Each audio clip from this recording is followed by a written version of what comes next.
Bonjour à tous, j'espère que vous allez bien. Je pense que vous l'avez remarqué, mais avec le retour des beaux jours, de nombreuses marques nous proposent de très jolies nouveautés pour le printemps. Alors évidemment, j'ai une liste à rallonge avec pas mal de références que j'avais envie de tester avec vous.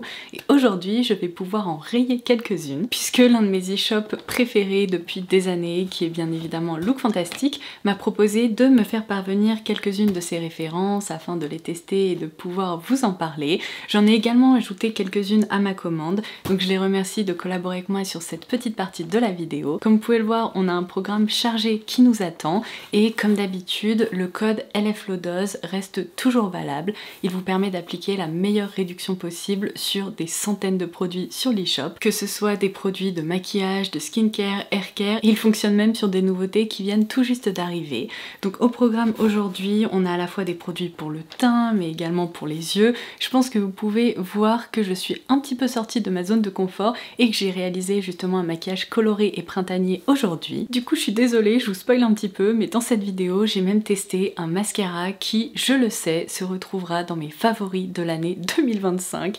Mon dieu, quel coup de cœur j'ai eu pour cette référence. Du coup il faut absolument que je vous montre tout ça. Comme d'habitude, je vous invite à dérouler la barre d'infos si vous voulez avoir accès à toutes les références dont je me sers. Évidemment je préciserai aussi toutes les teintes pour lesquelles j'ai opté et c'est tout. Il ne me reste plus qu'à vous souhaiter un excellent visionnage. J'ai déjà préparé mon teint hors caméra puisque j'ai utilisé des produits que vous avez déjà vus dans de précédents crash tests. Tout d'abord ce stick correcteur de la marque NYX qui est très pratique pour camoufler des rougeurs ou des petites imperfections. Et en ce moment, vous le savez, je suis complètement abonnée à ce nouveau fond de teint de chez Maybelline qui est le Superstay puisque j'adore son rendu et en fin de journée, je trouve qu'il est vraiment hyper joli parce qu'en fait les pigments ne se séparent pas. Il va donc falloir que j'apporte un petit peu de couleur à tout ça, donc on va passer à l'application du blush et là on va découvrir une nouvelle référence ensemble. Vous allez peut-être reconnaître ces packaging puisque l'année dernière je vous ai déjà beaucoup parlé des blushs Sun Kisser de Maybelline, mais je vous l'avais annoncé dans une précédente vidéo Beauty News, ils viennent de lancer une déclinaison qui est mat, dans laquelle il n'y a pas du tout de reflets nacrés lumineux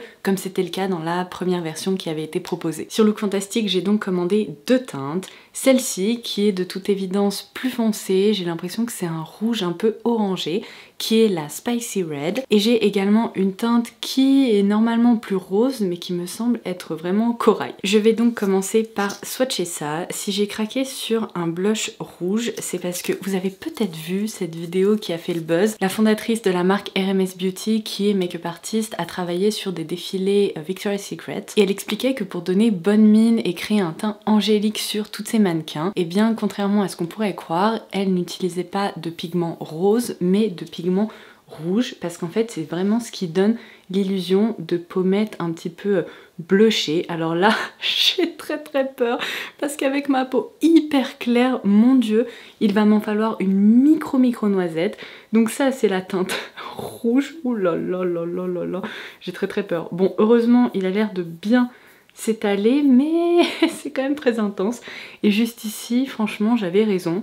C'est pas vraiment une teinte rose, c'est plutôt un joli corail un peu chaud comme ça. Quoique, une fois réparti, c'est en effet un corail, mais il y a quand même des petits sous-tons un petit peu roses. Alors, je pense que derrière vos écrans, vous êtes en train de crier « teste celui-ci » parce que c'est vrai que c'est assez intriguant.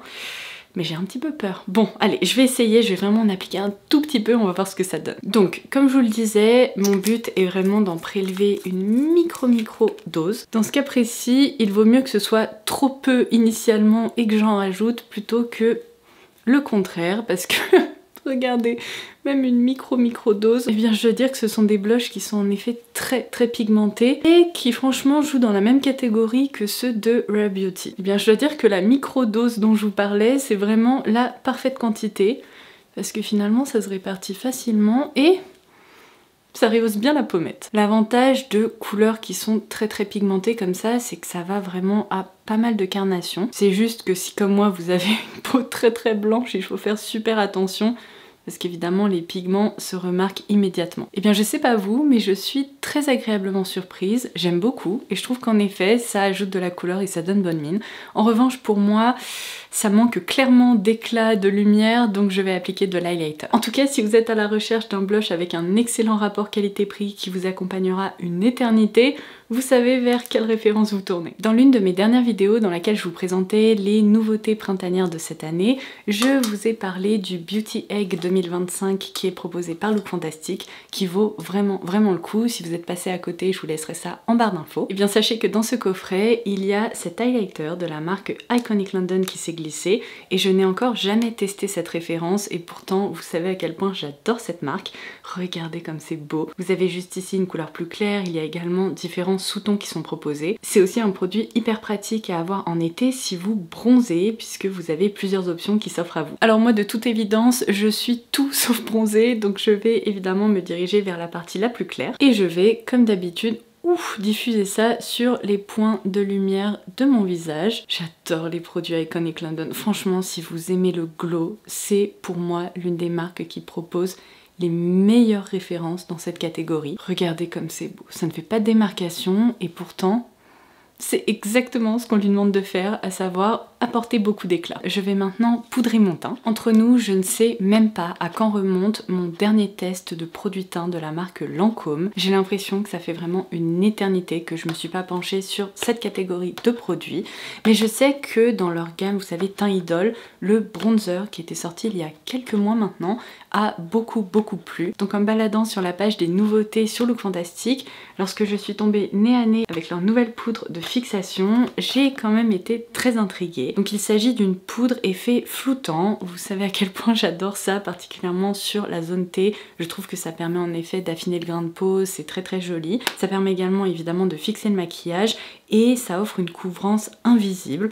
Donc j'espère que la texture va être assez légère. J'ai opté pour la teinte fer. Et alors je dois dire que le compact en tant que tel est très joli, d'autant plus que mon code LFLODOS a fonctionné dessus lorsque je l'ai commandé. N'hésitez pas à le tester même sur des nouveautés parce qu'il permet souvent d'obtenir une grosse réduction. Allez, on va tester ça ensemble. Et pour ma part, je vais donc m'en servir principalement sur la zone T, comme je vous l'expliquais, par petites touches, pour éviter de créer un teint trop poudré, parce que j'ai quand même appliqué un fond de teint Lumimat, parce que bon, vous le savez, avec ma peau sèche à tendance déshydratée, je déteste avoir des effets de matière et un teint tout cartonné. Et bien écoutez, pour le moment je suis impressionnée, elle a complètement lissé mon contour de l'œil sans ajouter d'effets poudrés ou d'effets de matière.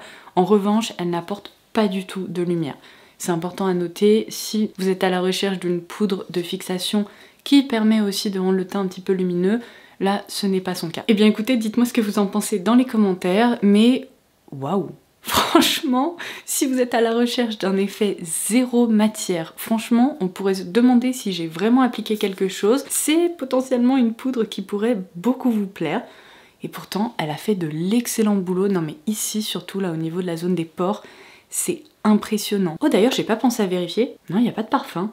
Parce que généralement je le ressens et donc je vous fais un petit commentaire là-dessus, mais là, franchement ça sent à peine les ingrédients, enfin il n'y a pas de sensorialité particulière, j'ai l'impression que c'est vraiment une poudre sans parfum. Bon, il est grand temps que je m'occupe un peu de ces sourcils là qui partent un peu dans tous les sens, qui méritent d'être bien coiffés, et vous savez à quel point j'adore ça, je n'ai pas pu résister. Je suis tombée sur ce produit de la marque Grande Cosmetics qui fait, vous savez, le sérum de pousse des cils, donc Grande Lash, mais cette référence, je ne savais même pas qu'elle existait. C'est aussi pour ça que j'adore me balader sur le Fantastic, c'est que je découvre tout le temps des produits qui parfois ne sont dispo qu'en Angleterre ou dans d'autres pays et qui ne sont jamais arrivés en France. Alors là je ne sais pas si c'est le cas, mais je ne l'ai jamais vu auparavant et il m'a beaucoup tenté. On est ici sur un gel coiffant pour les sourcils qui est transparent. J'ai vraiment l'impression que pour le coup ça ressemble au produit Anastasia, c'est juste que celui-ci malheureusement n'a pas fonctionné pour moi parce que le rendu en fait lorsque je coiffe mes sourcils avec est magnifique, ils sont en effet bien coiffés et bien brossés, mais au fur et à mesure la matière a du mal à les faire tenir et au bout de quelques heures, eh bien ils ont repris, on va dire, leur forme habituelle. Donc autant j'ai déjà trouvé des mascaras transparents qui font du très bon boulot, autant en termes de cire transparente comme ça, eh bien je suis toujours à la recherche d'une option à vous recommander et à utiliser.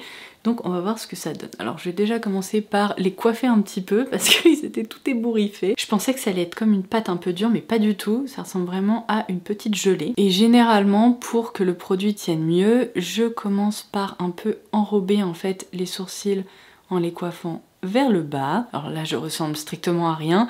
Et après, à l'inverse, je les enrobe par le bas en les remontant comme ceci. Ouh, c'est joli. Déjà ça ne fait pas de paquet. Il n'y a pas d'effet de petite bouloche blanche ou quoi que ce soit. Regardez comme c'est fin. Autant j'aime bien coiffer mes sourcils, autant je déteste quand il y a des effets de matière, des petits résidus comme ça qui sont pas très propres. En plus là j'arrive à les discipliner facilement et pour le moment, regardez, ils sont pas du tout cartonnés. Après, je vais peut-être laisser le temps à la matière de se figer. Je vais faire la même chose de l'autre côté. C'est très pratique que ce goupillon soit un petit peu plié comme ça, parce que ça permet d'avoir un angle absolument parfait. Ah bah là, pour le moment, je suis vraiment impressionnée. Je préfère 1000 fois cette version à celle de Anastasia, qui, sur le long terme, m'a vraiment déçue. Là, mais c'est hallucinant. J'ai l'impression que ça crée pas d'effet cartonné, ça ne se sent pas en fait. Les sourcils restent très flexibles comme ça et moi c'est ce que j'aime parce que le rendu est globalement plus naturel. Si je me souviens bien, dans mon dernier crash test de Look Fantastique, je n'avais aucune nouveauté pour les yeux à tester et là ce n'est pas du tout le cas puisque j'ai craqué sur 2 grosses nouveautés qui sont très attendues. En tout cas j'ai l'impression de les avoir pas mal vues passer ces derniers temps et je pense que vous vous demandez un petit peu ce qu'elles valent. Alors j'ai tout d'abord le nouveau mascara Armani qui s'intitule le Vertigo Lift. Donc pourquoi il m'a tenté? Il nous indique qu'il s'agit d'un mascara longueur extrême et volume défini. Malheureusement, les précédents mascaras Armani n'ont pas vraiment fonctionné pour moi, mais quand j'ai vu des visuels de son rendu, je me suis dit ouh, alors celui-ci par contre, il pourrait beaucoup me plaire parce que vous savez à quel point j'aime les mascaras qui allongent les cils. Donc il se présente comme ceci. Et j'ai juste ici la nouvelle Bloom Palette de Natasha Denona. Alors, il semblerait qu'elle ait pas mal fait parler d'elle parce qu'il y a, bon, comme d'habitude, de très jolies couleurs à l'intérieur. Elle est également très printanière. Vraiment, je trouve que le packaging est encore une fois très réussi. Le truc qui lui est un peu reproché, c'est que parfois Natasha Denona opte un peu toujours pour les mêmes harmonies et ses clientes fidèles ont un peu l'impression qu'elle ne change que quelques fards pour créer justement des harmonies un peu différentes avec des sous-tons un peu différents, mais que globalement, elle nous raconte un peu toujours la même chose. Alors moi, je n'ai pas trop ce ressenti avec celle-ci, tout simplement parce que ça fait très longtemps que je n'ai pas craqué pour une palette avec des sous-tons un peu rose, mauve, un peu corail comme ça. Ce ne sont pas des harmonies vers lesquelles je me dirige habituellement, vous le savez, les dernières palettes Natasha Denona sur lesquelles j'ai craqué, ce sont au contraire des harmonies un peu plus nude, un peu plus neutre, facile à porter au quotidien. Là, je dois dire que ce qui m'a vraiment tenté, non mais sans surprise, vous allez voir que je suis bien trop prévisible. Ce sont bien entendu tous ces fards à effet qui sont très lumineux, qui m'ont l'air absolument magnifiques. Alors si ça ne tenait qu'à moi, un fard aussi chaud que celui-ci, je ne l'aurais même pas intégré à cette palette. C'est même peut-être le fard dont je me servirais potentiellement le moins, parce que je préfère opter pour, vous voyez, des fards un petit peu plus mutés, un petit peu plus doux pour le quotidien, mais je suis quand même très intriguée de voir le rendu de toutes ces jolies couleurs, donc on va voir ça. D'autant plus qu'au fil des années, je n'ai pas compté, et je ne sais pas combien de palettes Natasha Denona j'ai en ma possession, et j'ai déjà testé, mais je peux vous dire que on se rapproche plutôt de 25 ou 30 je pense entre les grandes, les espèces de lignes comme ça avec 5 fards à paupières ou même les mini. Et le truc que je remarque à chaque fois, c'est vraiment la qualité des fards. Les fards mat sont très fins, faciles à diffuser, ils ne font pas de taches et les fards lumineux sont aussi généralement très jolis. Donc la logique voudrait que je commence par me maquiller les yeux avec la palette et que j'applique ensuite le mascara. Seulement je ne veux pas un peu fausser le résultat, je voudrais que vous voyez vraiment le rendu avant-après avec le mascara et ça sera plus visible avec des paupières parfaitement nues. Donc on va commencer par appliquer le mascara et je réaliserai un maquillage avec la palette juste ensuite. Alors sachez que je le fais toujours hors caméra, mais je me recourbe toujours les cils avant un crash test de mascara parce que certains et certaines d'entre vous sont toujours très étonnés et me disent bah Laura il faut te recourber les cils, mais c'est toujours le cas, c'est juste que vous voyez mes cils sont bien très courts, faut dire ce qui est, ils sont vraiment pas hyper impressionnants et si je ne le fais pas, je peux vous dire un truc, vous ne verriez même pas le mascara. Donc voilà un peu notre base de travail et c'est parti pour l'application. On est ici sur une brosse avec des picots plastiques comme ceci. Il y a quelques années, c'était vraiment pas mon truc, ça avait tendance vraiment à me piquer la muqueuse et j'aimais pas utiliser ces brosses,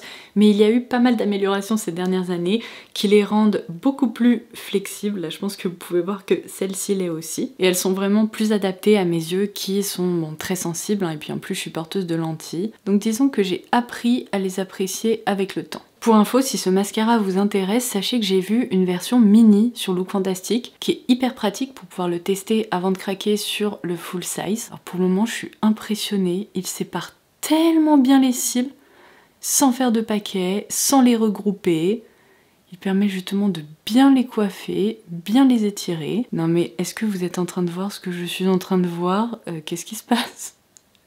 On a l'impression que j'ai appliqué des faux cils alors que pas du tout. Et en plus, je vous le dis à chaque fois, mais j'ai des cils qui sont complètement indisciplinés. Regardez, il y en a un là qui part par là, il y en a un autre qui part par là-bas. C'est l'enfer. Là, tout ce que je peux vous dire, c'est que la matière est hyper fine. Elle n'est pas aqueuse. Je me suis même pas tachée la paupière, le dessous de l'œil, quoi que ce soit. Mais c'est magnifique. Oh, ça crée un peu un effet yeux de biche grâce au fait que vous voyez là, les cils extérieurs sont hyper bien allongé aussi. Je pense que ça va être l'un des meilleurs mascaras que j'ai testé cette année. Alors bon, vous me direz, on est qu'au mois de mars, donc il y a encore un petit peu de marge, mais je teste quand même très régulièrement des mascaras qui sont loin d'être impressionnants sur mes cils. Franchement, je m'en sers et 2 mois plus tard, je les ai déjà oubliés tellement ils m'ont pas laissé un souvenir fulgurant. Alors que là,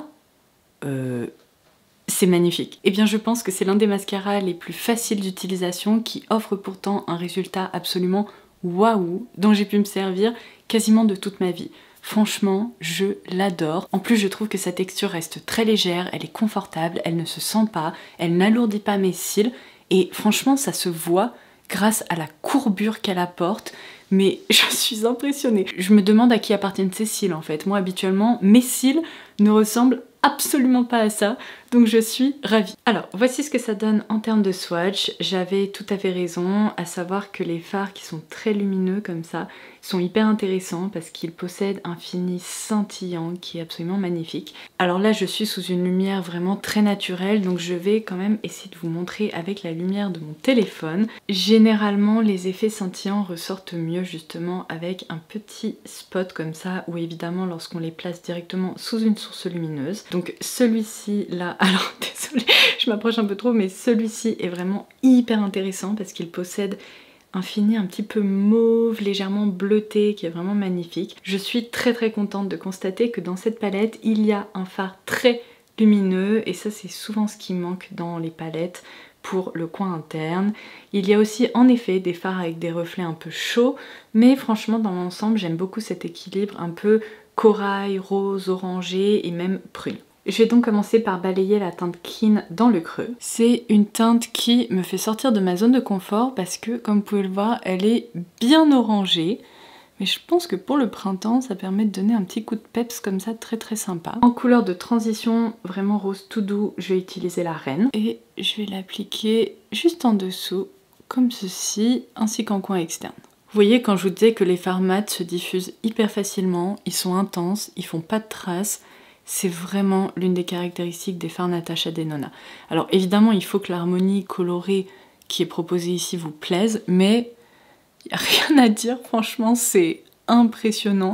J'ai quasiment rien à faire et les fards sont hyper doux, hyper lisses. Sans aucune surprise, en coin interne, je vais donc utiliser ce fard très lumineux qui est le Crisp. Il est magnifique et j'ai hâte presque de le porter vraiment tout seul sur la paupière aussi. Alors je vais être un peu aventureuse en coin externe avec la teinte Amber, qui est vraiment un terracotta assez lumineux. Je me concentre bien comme ça sur le ras de cils et le coin externe. Ouh, c'est joli, ça crée un effet sunset, je pense que vous pouvez voir ça. Et le mascara ressort toujours aussi bien. Et franchement, pour la partie de ma paupière là qui n'est pas maquillée, donc au niveau du centre et du coin interne, je vais pas pouvoir faire autrement, je vais utiliser celui-ci qui m'appelle. Il est magnifique, c'est la teinte Equinox. Et franchement, celle-ci, puisqu'elle joue sur un effet comme ça presque un peu humide, presque miroitant, je vais l'appliquer directement au doigt. Je la tapote. Ouh, c'est trop beau. En plus, ça crée un joli contraste entre les teintes plus chaudes et cette teinte qui est quant à elle plus froide grâce à ses reflets bleutés, mauves, etc. Et là, on est sur un vrai effet sunset. Et bien écoutez, moi qui ne porte quasiment jamais de couleurs comme ça, là je suis hyper séduite. C'est trop beau et je trouve ça vraiment hyper printanier en plus. ça a été hyper facile à réaliser. Alors je pourrais aller encore plus loin et appliquer une dernière couleur comme ça en ras de cils. Un petit rappel du Amber aurait pu être très joli, mais ça risque de faire très orangé, donc je vais changer et je vais plutôt opter pour la teinte Fleur, qui est un très joli rose doux mais un peu satiné. Celui-ci possède quelques reflets dorés, alors en plus ça ouvre le regard, c'est très très joli. Et bien voilà, ce premier maquillage réalisé avec la Bloom Palette de Natasha Denona. Vous me direz ce que vous en pensez dans les commentaires. Mais comme je vous le disais, pour quelqu'un qui n'aime pas la couleur et surtout les teintes un peu chaudes, orangées, un peu roses, etc. Vous le voyez dans mes vidéos, hein, j'en porte quasiment jamais. Là, je suis hyper séduite, j'aime ce contraste, j'aime l'effet dégradé. Ça reste vraiment facile à porter au quotidien et en même temps, ça apporte cette petite touche printanière, cette petite couleur comme ça, très très sympa. Puisqu'on s'est concentré sur les yeux, cette fois-ci, je n'ai pas particulièrement de nouveautés à tester pour les lèvres, donc je vais appliquer l'un de mes rouges à lèvres préférés. Vous commencez à les connaître maintenant. Il s'agit ici de la teinte 3B dans cette gamme des Candy Glow de Yves Saint Laurent Beauté. Donc il s'accorde à merveille avec ce maquillage tout en apportant un petit peu de couleur sur les lèvres. Le dernier produit dont je voulais absolument vous parler dans cette vidéo, vous allez très vite comprendre que je ne vais pas pouvoir le tester tout de suite, tout simplement parce que c'est le matin, je viens de réaliser ce joli maquillage, alors évidemment je veux en profiter avant de le démaquiller, d'autant plus que ce soir je vais dîner avec une amie, je ne sais pas du tout à quelle heure je vais rentrer et je risque de ne pas pouvoir vous montrer une démo aujourd'hui, mais dans tous les cas vous savez quoi, je vous intégrerai une séquence dans laquelle je m'en sers juste ici. Il s'agit alors d'un produit Elemis qui est très connu, c'est même l'un de leurs best-sellers. C'est donc le baume démaquillant, seulement je l'ai immédiatement ajouté à mon panier sur Look Fantastique lorsque j'ai vu qu'il venait de lancer un nouveau parfum. Parce que c'est vrai que c'est un produit que je connais déjà, qui démaquille en effet très bien et qui est certes assez cher mais qui m'accompagne quand même un long moment lorsque j'entame un nouveau pot, tout simplement parce que la texture est tellement, si vous voulez, épaisse et elle doit vraiment se fondre dans le creux de la main que j'ai pas l'impression de devoir en prélever beaucoup à chaque utilisation. J'aime beaucoup la version originale de ce produit, seulement entre nous je dois bien vous avouer que ce n'est pas un produit que je trouve particulièrement sensoriel. Son parfum peut-être qualifié un peu comme un parfum de spa pour certaines personnes, moi j'ai jamais été hyper séduite, disons que je préfère son efficacité à sa sensorialité et là je pense que cette nouvelle version risque de corriger ça puisqu'il s'agit ici d'une déclinaison à la cerise noire. Alors je voulais sentir ça en direct avec vous. Oh mon dieu, oh, c'est incroyable, ça sent vraiment les petits bonbons à la cerise, c'est pas trop sucré. On reconnaît une cerise noire un peu effet kirsch qui est hyper juteuse. Oh non mais c'est divin! Si vous aimez la cerise, il faut absolument que vous testiez ça. Je pense que le démaquillage va être absolument incroyable. Du coup j'ai hyper hâte de pouvoir le tester ce soir et de l'incorporer à ma routine démaquillante. Oh là là! Non mais ça c'est hyper gourmand. Et bien écoutez, ce crash test est désormais terminé, j'espère qu'il vous aura plu. On a pu découvrir pas mal de nouvelles références ensemble. Évidemment, je retiens vraiment ce mascara qui doit être mon coup de cœur de cette vidéo. Mais l'avantage c'est que je n'ai pas du tout eu de flop ou j'ai pas rencontré de problème lorsque je me suis servi de ces produits. Je pense que certaines références s'adresseront plutôt à certaines personnes, par exemple si vous aimez la couleur ou si vous êtes à la recherche d'un mascara allongeant, d'un blush mat mais qui donne bonne mine, d'une jolie palette d'highlighter. Bref, il y a pas mal de recommandations dans cette vidéo, donc merci de l'avoir visionné, d'avoir passé ce moment en ma compagnie. N'oubliez pas que vous pouvez dérouler la barre d'infos pour avoir accès aux différentes références, ainsi que pour pouvoir copier-coller le code LFLODOZ si vous voulez appliquer une réduction à votre panier sur l'e-shop de Look Fantastique. Sur ce, je vous embrasse et je vous dis à très vite. Bye bye!